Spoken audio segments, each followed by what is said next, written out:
The yoga practice works best when it's a daily habit integrated into your everyday life, just like brushing your teeth. Every day in the morning, in the evening, we grab the toothbrush and we remove the plaque from our teeth to keep the teeth nice and shiny and healthy for as long as possible. In the same way, the spiritual practice is like scrubbing our thoughts and scrubbing also the temple of the body so that everything we interact with is as clean as possible. Will we be perfect? Will we succeed?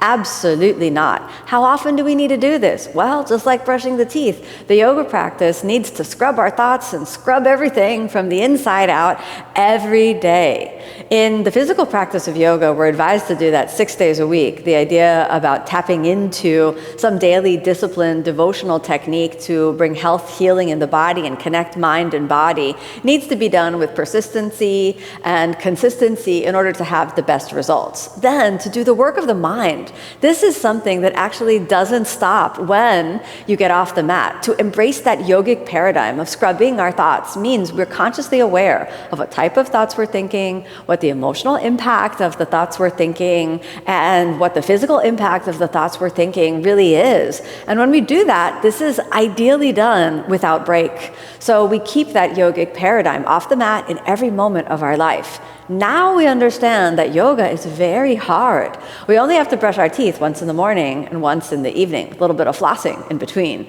Now, when we're thinking about actually working with the tools of yoga to purify the mind and body, this is something that we do constantly. Then this is why traditionally we say that yoga practice is nairantarya, without break. We never stop being yogis. Even though we will fail, even though we'll forget, we have to come back over and over again, not only in the morning, not only in the evening, but in every moment of our life.